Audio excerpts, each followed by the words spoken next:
I'm done here. All right, let's get going.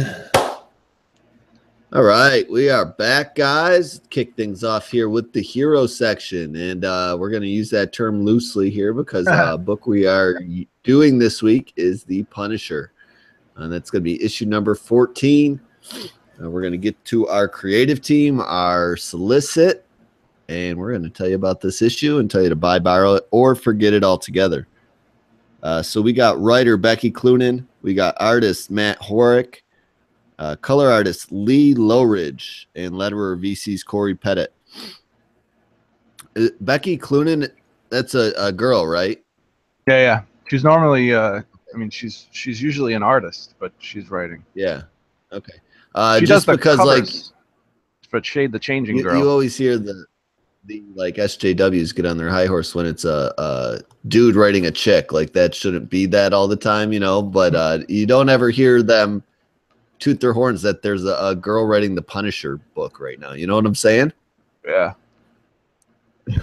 So true. That'd be something to celebrate. This isn't traditionally something, you know, a female would write, and I agree. Like, it's got a good track record going for it right now. Yeah, I mean, especially the Punisher. Like, it's not like she's writing like Iron Man or something. She's writing the fucking Punisher. Like, that's a brutal book to write. She does. I mean, this is a fucking brutal book. Like, I've read the first. There's like a parental warning on the front cover, like you're buying a Tupac album from the 90s. You know what I'm saying? I've read the first 9 issues, and it's very bloody and graphic. So yeah, I know. I read a few of the first from the first arc, and this is the first time I'm jumping back on since then. So the solicit says, "Lights out. A blackout hits New York City, but this is no ordinary blackout. Character is what you are in the dark, and we've got some bad characters out there. No lights, no camera, all action." That is not my corny writing, people. This is the straight up solicit from Marvel Comics. So I did not carry out the bad like like I thought I was cool or anything like that. That's how it's written. So we kick off this issue here. I wasn't even sure that was the Punisher in the very first panel, but I guess it is. And he's getting what, a hot dog, and we kind of get the intercut of 3 other scenes going on while the Punisher's getting his hot dog, and it's some girl going through a museum tour, guiding the museum tour. Some girl going for a late night jog, and some dude running what looks to be, we find out, the power plant to the city. The story continues this way, where you kind of get just intercut scenes from what everybody's doing. You know, Punisher's getting his dog, you know, his skunky New York water dog. Those are good, though, I have to admit. I love really street hot dog. It's my favorite thing is food trucks, vendors in New York. Yeah, food trucks are the best. Yeah, we got a food truck around here. It's called Lloyd's Taco truck, and if you go to the actual like store, Lloyd's Taco, they kind of like chinch you on the meat, but the truck like totally hooks you up. So you got to go to the truck. That's the secret. I love food trucks. Yeah, they're clutch. But anyway, we got the girls that we saw from the first page just continuing their activities. The one girl's locking up the museum or the job she works at. The other girl continues her run. And the dude in the power plant gets some shady call saying, "Right now? You mean right now?" You know, so he's got to go do something scummy, which ends up leading to the power just being totally cut out in the city. And both of these girls end up getting themselves in sticky situations here, really through none of their own decisions, just because of the blackout, you know? That really fucked them over, especially the chick jogging. Yeah, this first page with the blackout too, with like, I don't know, it looks like one of those things you did in art class where you just scraped the black off the paper, and it kind of just left like a white mark, and that's how you made the art. That's what this looks like. It looks really it does cool. Look like that. I like it a lot. Yeah, it looks great. This is definitely my favorite page of the issue. And when the art, I mean, it stays like that for a few pages. You see Punisher hears the problems going down because this girl is cornered in the park. So he gives his hot dog to some bum on the streets, and he starts kicking ass right away. So he approaches these dudes who are trying to, you know, get some sugar from this chick. And he blows. He sighs. Yeah. Like he walks away, he's like, what the fuck? Like, I want my hot dog. Like, I just wanted my food. But he's got his gun on him, thankfully, and he goes at one of the thugs right away and blows a hole right in his cock, from what I can tell. Is that what you got out of this? Oh yeah, he shot that guy's dick right off. I was like, oh man, we're 5 pages into this book and this dude is missing his schmeck. So yeah, the story continues. The other dude just basically goes running off because he don't want to deal with any of that. So he saves the first girl. But then notices this other scene going down in a nearby museum where we find out these robbers are the ones that have coordinated the guy to shut off the power in the city so they can get some item. We don't really find out what it is, though, do we? No. Yeah, it's kind of like just this mystery item that goes out throughout the story. You know what I'm saying? Because like the twist at the end. Yeah, I don't want to reveal yet. Yeah. But yeah, so these robbers are in the museum and they end up cornering the other girl who's locking up the place. We're getting updates on throughout the first half of the book. They make her take them to this vaulted area where they're trying to get their magical item they're trying to obtain. And these dudes are just like desecrating everything in this museum vault on the way to get their jewel or whatever the hell they're after. They're like pissing on these.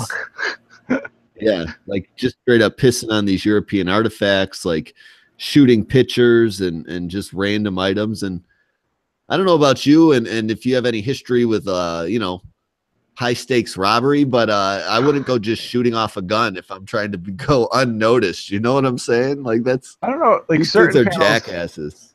Certain panels it looks like he's shooting things, but I think it's the flashlight on the front of the gun. Is that what it is? Yeah, because he keeps pointing his gun at things, but I think it's just the flashlight. Because when he's pointing at like the King Tut, I thought this dude was just being a jackass and kept firing his gun like a fucking retard. He is drinking out of a flask and pissing all over the place, and then he just like starts pouring alcohol on shit. Like, yeah, that's fucked up.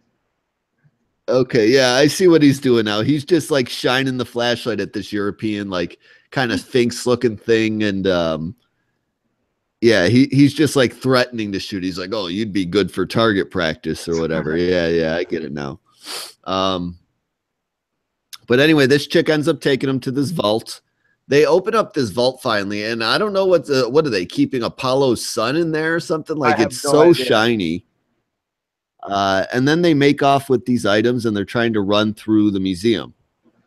They notice one of the dudes they're trying to call, who's probably at the front of the building, has already been picked off, and they're like, "Oh, fuck him, we're good. Let's keep going." And that's when they run into none other than Punisher, who introduces himself to these fellas by putting a knife through the back of this guy's head and through his eye socket. He shoves a sword through the back of that guy's head. Yeah, like probably one of the knight's armors, like up on the you know, just up on display. I love everybody's like, you know, the people who don't have a sword in their heads, eyes, like they just light up, like you could tell just by the eyes that they're scared shitless. Yeah, and then he starts whacking the guns out of their hands with the sword. The one guy tries to be tough by grabbing like a mace. He's like, "You want to do this? Let's do this." It obviously doesn't go well for him. The dude who has this duffel bag, he just is ditched everybody, and he's trying to get the hell out of here. He catches up with some dude in a van. You can see the first guy they were trying to call down in that bottom panel, like laying in the arms of this wooden, or not wooden statue, but like your Egyptian statue. Yeah. So there's the first person they were trying to call. Punisher's just taking them all out. So that the guy that's gotten away from Punisher, or thinks he has anyway, has called the van to just like drive through the museum to pick him up. Like he's like, "I'm not even running anymore. Come get me." So he comes, gets him. He jumps in the van. They take off. They don't get very far before we see the Punisher has a vehicle of his own, which is pretty epic looking. The girl's like, oh man, you guys are screwed. Yeah, he's got like one of these old classic long Cadillac Buick looking cars with a giant Punisher skull painted on the hood. So there's no confusing who's coming for you, you know. That looks the same in the rear view mirror as it does if you look out the back window. So he ends up running these guys off the road and into this nearby body of water, like a lake or something. Like a lake, yeah. And I didn't notice this until right now. Do you see the book bag fly out of the back of the trunk of the van? I didn't notice that. I didn't notice that last time either. When he gets out of the water and he's like, and he grabs it. I'm like, I didn't even notice this until right now. Either. I noticed it right now. But yeah, that's a cool little thing because the guy who's gotten away continues to ditch everybody. Like these dudes that are with him are drowning. He's still got the hostage, the girl who opened the vault for him. She's drowning. Yeah, so he's like trying to get out of here. He finds the bag. He's like, oh, look what I got. And he keeps running, gets away from everybody because Punisher ends up saving the hostage. So he's a good guy. Well, the bad guy who's set up this robbery and gotten away from Punisher ends up meeting with the head honcho who organized this entire extravaganza. And he thinks he's got for him, you know, what he was hired to get. It sounds weird the way I'm referring to it because, again, we don't know what the fuck it is. Like they were sent to get. No clue. We're never told. So he hands this bag over to his boss. And it's a total 7 moment. Like, what's in the box? Because this guy pulls out a fucking severed head of one of his buddies. That means that when he fought that guy with the mace, he cut his head off and he took it with him when he got in the car to run them off the road. Yeah, he's crazy. Oh my god! So, and he took he carried it with him, stuffed it in the bag, and then took, the prize these guys were after the whole time. And that's why he really wasn't worried about this dude in the end when it's all said and done, because he ends up getting his anyway when the big bad throws the little bad out the window and he goes splat on a car roof. Covered in blood. I love the way it looks, too. Like, you got one panel of him getting pushed out, and then you see him smash, and then you see his body. Yeah, and he's got, going every which way, his legs, his arms, his feet. It's pretty spot on picture of what somebody falling out of a 20-story window would look like. Yeah. And then just to tie up any loose ends, Punisher catches up with the dude who cut the power and was in on the take to begin with. And he's like, you like playing around with power, huh? And he's got some loose wires in his hands, so this guy's in for a long shift of overtime, and he's not getting hazard pay, that's for sure. No. And that's our issue. It was a nice little one shot, but that's really all it was, if you ask me. It was. I gotta say, talking about it now, I liked it more than when I read it the first time. Yeah, so did I. There were just some things I noticed more. I guess when you start summing it up and try to explain it to other people, you start paying attention to things. Then when it's almost like homework and you have to read it. So yeah, I enjoyed it a little more, but I would still state this is overall firmly a borrow for me, just because of the one-shot nature of it. It's not necessarily something tying into the larger Punisher narrative going on. But what I will say is I like the art more looking through it a second time than I did a first time. Like I remember texting you earlier in the week, like, yeah, that Punisher story wasn't bad, but that art was crappy. And I totally am changing my mind about that. I don't think the art is really crappy at all. I think it's, a cool gimmick was put in place for this blackout, and the way the art was done really, highlighted the story overall. So, I had a good time reading it. I don't feel sad I had to read a Punisher book, but I still wouldn't edge it towards borrow. I think if you borrow it from a buddy or you get the code. That's the best way to go about this. But you want a one-shot Punisher story and you don't want to have to invest any further than that, this is a good one to check out.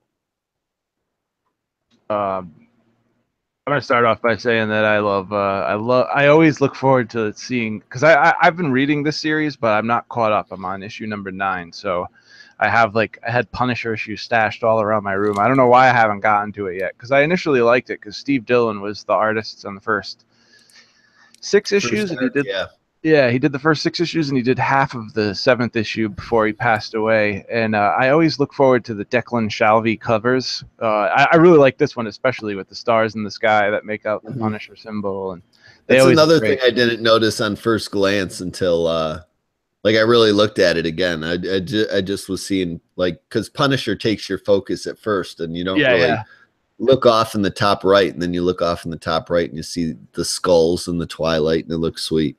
The train cover for next month looks really good too, and my favorite one is issue number 10, and he's like walking through the woods, and it's there's snow everywhere, and he's got like an axe over his shoulder, and there's 3 bodies hung in the background from trees. Like, it's just so fucking awesome. So many awesome covers. It's an uber violent book. Yeah, it really is. But I really like this issue, and I liked it more talking about it than I did the first time I read it. I liked the first 9 issues that I've read. I like the story that it's got going. And I'm probably gonna dive into it after we're done recording. But yeah, I really loved what Matt Horrick did with the blackout. It looked great. Even like when he shoots that guy's dick off and everything lights up because of the gunshot. Like, it just looked beautiful. Yeah. Everything. Like, I really, really enjoyed the art. At certain moments, it looked kind of like Sean Phillips, like kind of, from like a Brubaker book, like from Kill or Be Killed or something. But and it's just brutal. I love brutal, but I also love how it was like a day in the life. Like, how you see Superman, a day in the life, and he goes to a carnival with like his family and shit, or fucking the Green Lanterns are making pancakes and hanging out with Simon's family. But like when you see a day in the life of Punisher, I know those DC books, but even still, a day in the life of Punisher is the poor guy goes to get a fucking hot dog and he can't even do that. Like, he has to stop a rape. He has to stop a robbery, but he just does everything so like unmercifully. He just like destroys everybody. He's chopping off heads, shoving swords. Yeah, those dudes won't be doing any of that again. So no. It was really good. Becky Cloonan does a fantastic job, and her long running story. I don't know if it's over yet. Maybe that long running story from the first arc ended at issue 13, but that's another thing I like about the one shot is I'm not caught up yet, and I was a little, even though I wanted to pick this book this week. I plan on catching up, but I was dragging ass and I never caught up. But I was glad that it was a one-shot, so it didn't spoil any of the previous issues for me. So that worked out so fucking perfect. Yeah. And I think Matt Horrick is, judging by the issues like 8 and 9, because I haven't gotten further, it was a good takeover for Steve Dillon. Like, his art seems to really just fit the series. Like, he belongs on Punisher. I was gonna give it a borrow, but I'm leaning towards a buy. I gotta give it a buy. Yeah, I really enjoyed this. I don't have anything to argue with you about there. It's just I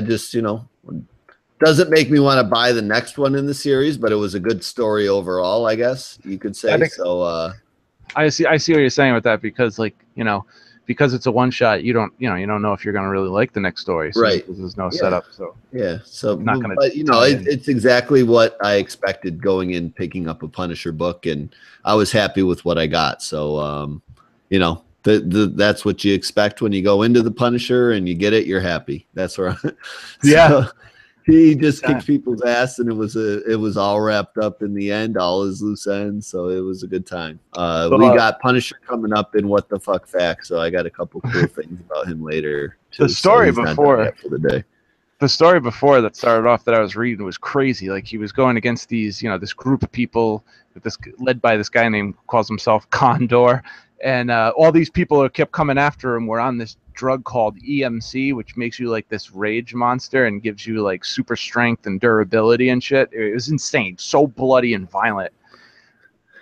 And then he was dealing with this serial killer named Face. That was all. That was. I can see why they have the advisory sticker on it. Yeah, it is a super violent book, so yeah, don't let your kid read it. But if you're in the mood for like a John Wick type comic book, this is it. This would most be a good definitely. one to read for it. But yeah, we're gonna move on to Trevitt's section, and that's gonna be the cover that is popping open, and that is X-Men Blue number 8. Trevitt, go ahead, take it away here, man. All right. I just got to pull up the issue because I like to look at it while I'm going through it. Yeah, pull it up. I'll get the solicit going here. Oh, I got it. I got got it. everything open. You got it up? I'm ready. Yeah, I got it up. All right. X-Men Blue number 8, Secret Empire tie-in.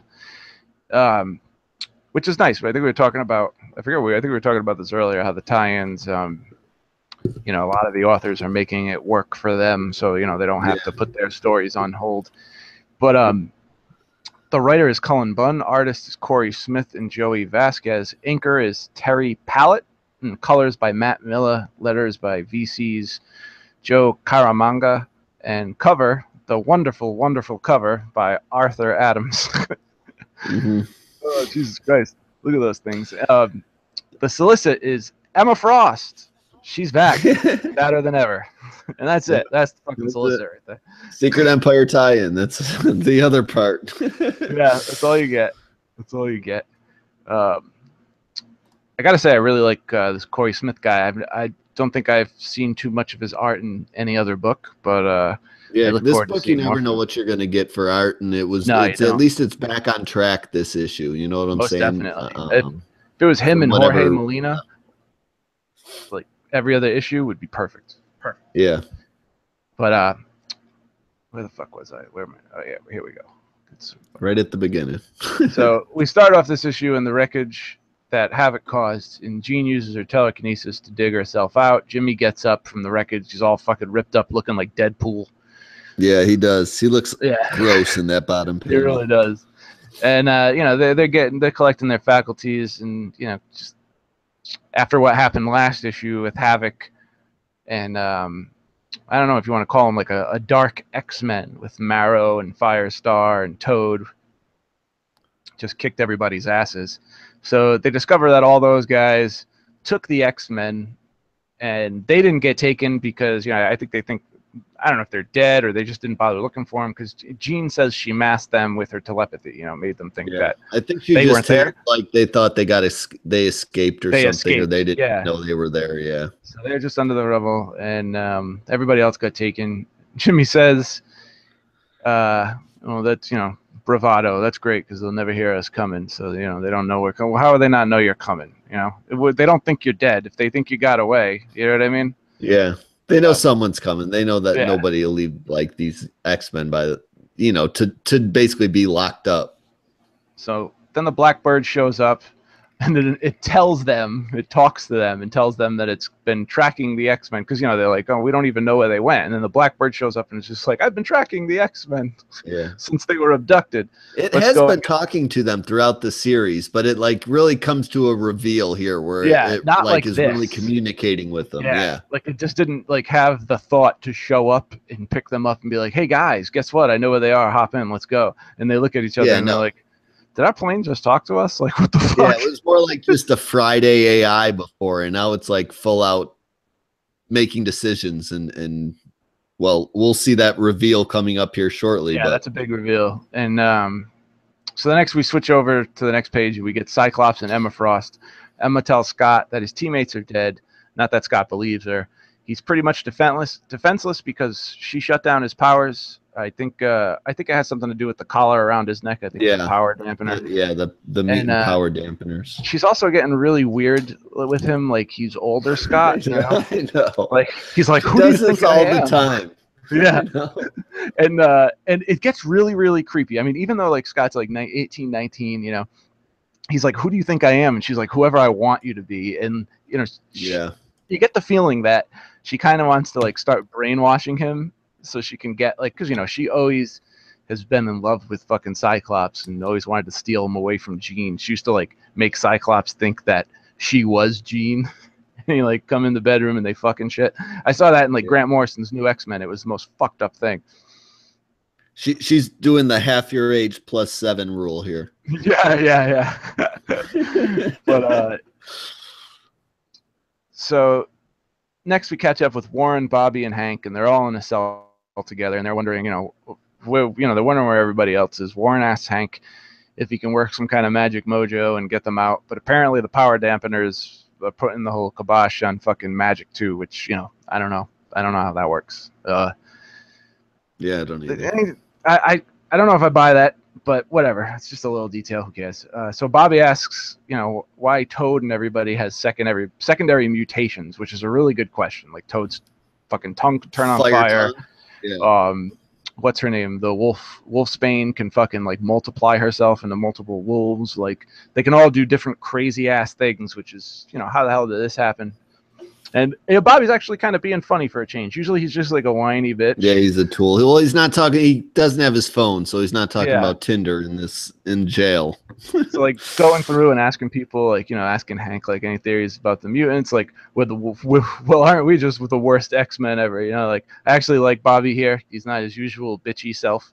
Yeah, but he's being very, very negative about everything. But Warren says that eventually someone's going to come looking for them, like maybe Magneto. Bobby says it's probably not going to happen. I mean, first of all, a lot of people think he's dead. Most people who know him don't. But he doesn't think he's going to stick his neck out for him. Yeah, he has no reason to like reveal that he's not dead right now just because they're captured. He's not worried about them just being captured. If they were maybe going to die, yeah, but they're just being held.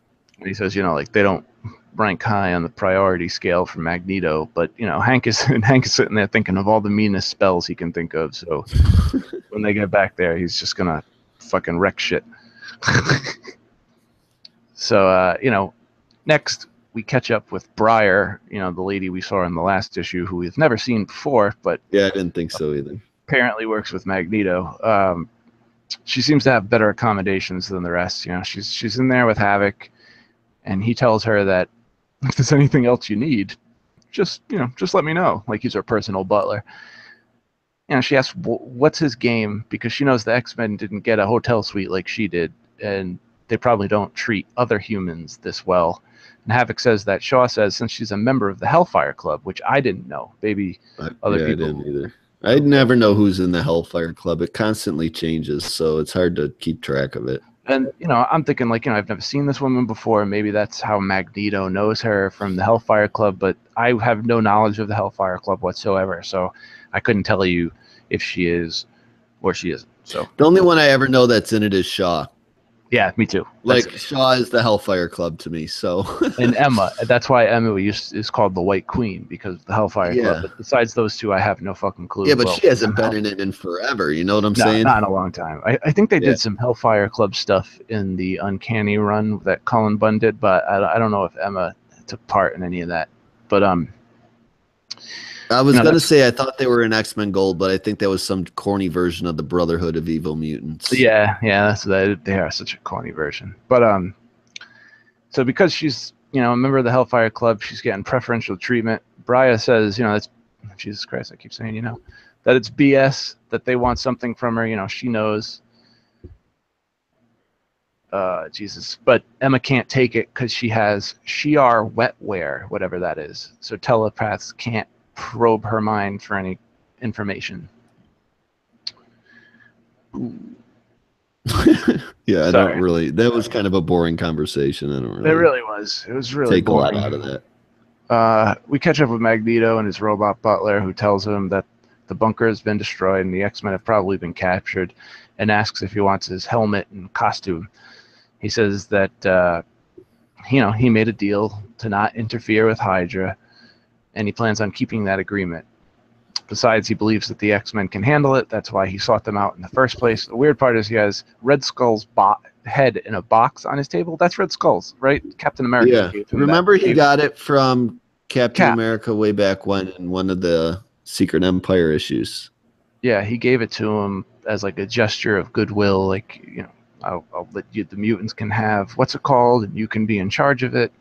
Here's Red Skull's head because he was a Nazi and your family were murdered by Nazis. So Yeah. Like he wouldn't take charge. He took the head, but he wouldn't take charge of the territory they gave him. So he left that to Emma and Zorn and whoever else.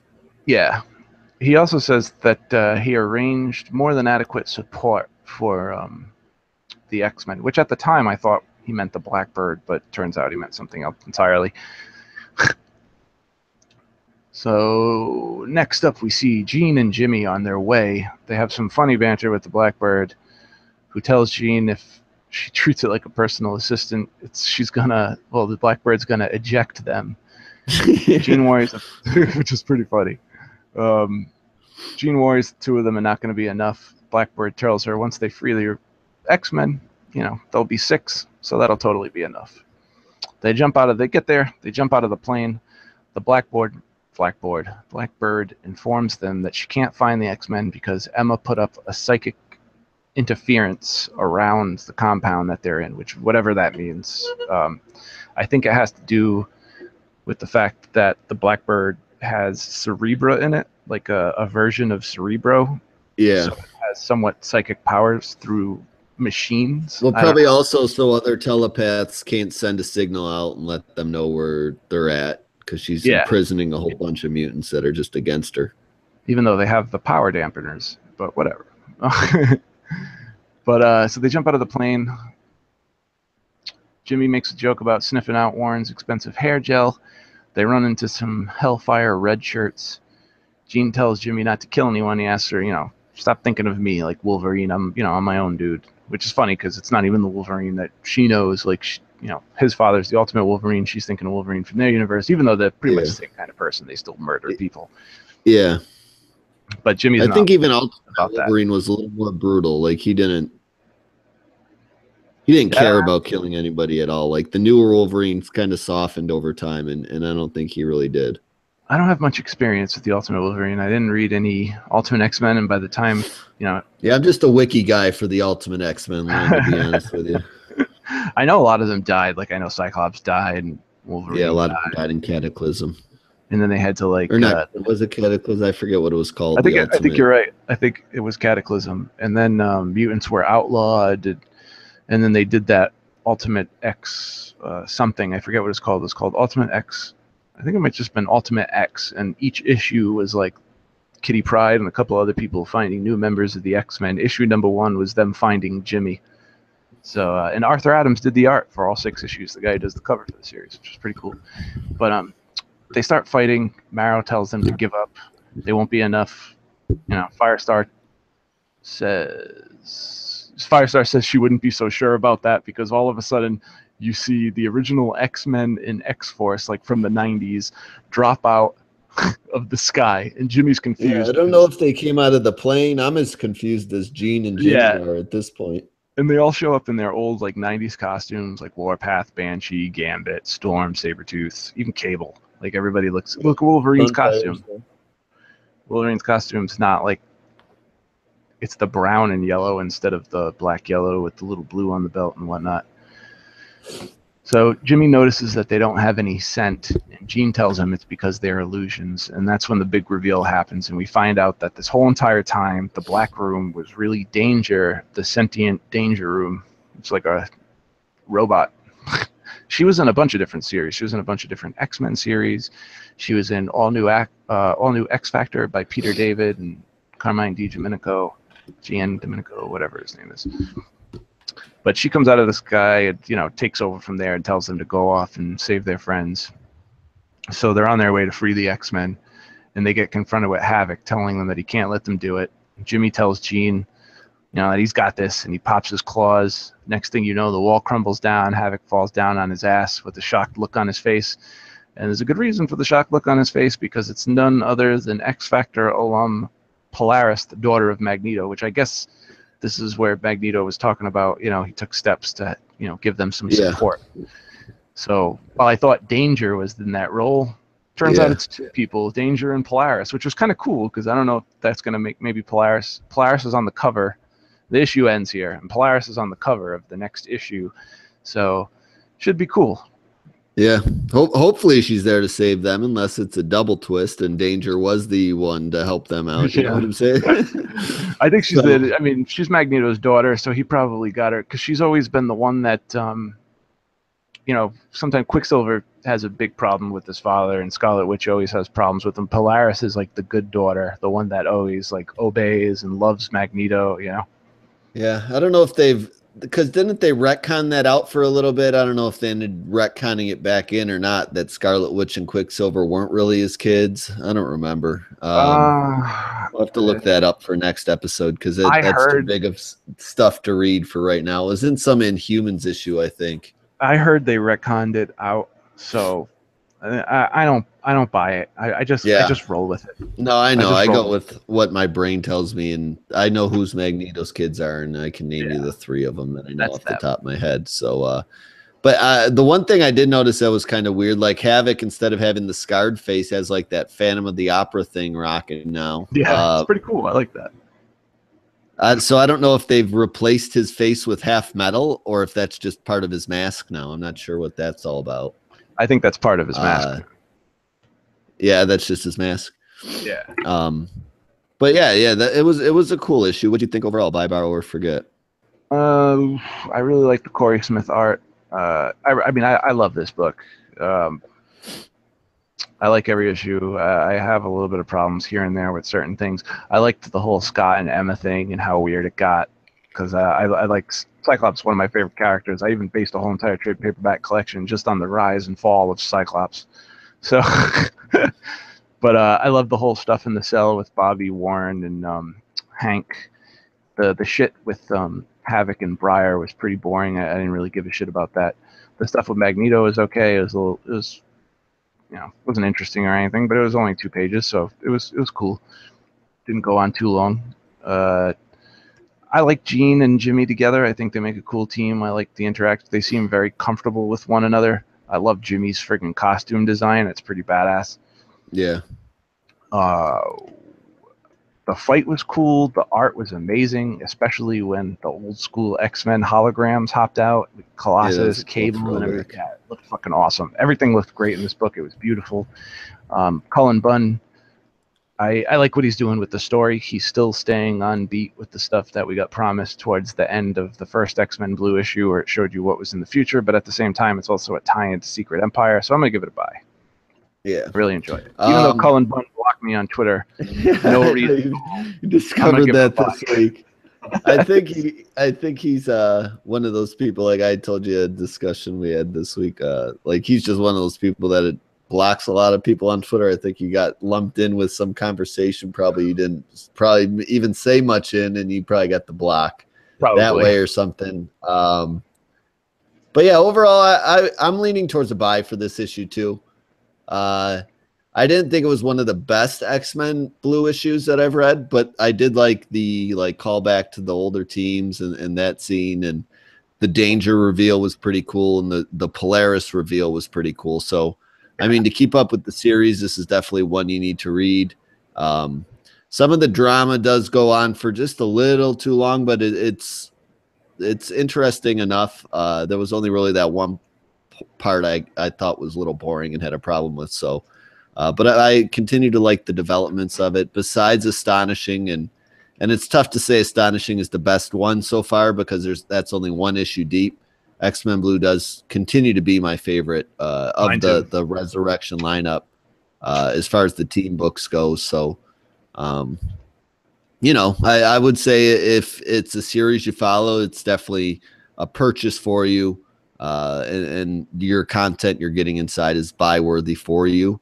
And if it's something new you're testing the waters about, I think you'd be pretty impressed with the reveals and what's going on here to want to read further. So I think it's a buy overall, and the art's back on track, which is a good improvement. And I hope it doesn't regress back to what we saw. What was it, last issue or 2 issues ago? 2 issues ago. It's 2 issues ago. Oh my God. Yeah. So with bad. the, I don't know, the party in downtown Madripoor. The feast. Yeah, they went to a feast. Yeah. Oh, Jesus Christ, that was bad. So, yeah, but that was really the only one down. The one I didn't think this was that I would say overall in the entire run so far, where you're just like, yuck, this thing maybe needs to think about not staying bi-weekly for too much longer. You know what I'm saying? Yeah, that's what I was thinking. They needed a really good secondary artist. They, and I think it was 2 issues where one guy did the same cover, like he did the same art, but half of one issue that he did, somebody else did it, and then that guy who did the other half of that totally issue, different crew did the next one, right? Yeah. No, it was the guy who did the half of the issue. When they split it into half after number 4, when Jorge Molina was off, the guy who did that issue did the next issue, but half of it was done by the guy who did number 6, the shitty art that we didn't like. Yeah. And then 7 and 8 were done by Corey Smith, this guy who did this one, and he's really good. So I hope he stays on as a secondary artist with Jorge Molina, and then we'll have solid art and good story. Well, it doesn't look too far off from Molina either. Like it would flow good in the trade, and there's no jarring shocks where you're like, oh God, what the hell did I buy? Most definitely, it really does. It really does mesh well with Molina style. It really does. Yeah. And so I like this. More of it. Yeah, we both think it's a buy, so we got a unanimous buy so far. First one of the night. And we're going to move on to the Midpoint Marvelous Facts. We're going to have a P week for you this week, so we'll be right back with that. Yeah, we'll get to what that is. Coming up after this PSA, so a whole lot of P's going on here.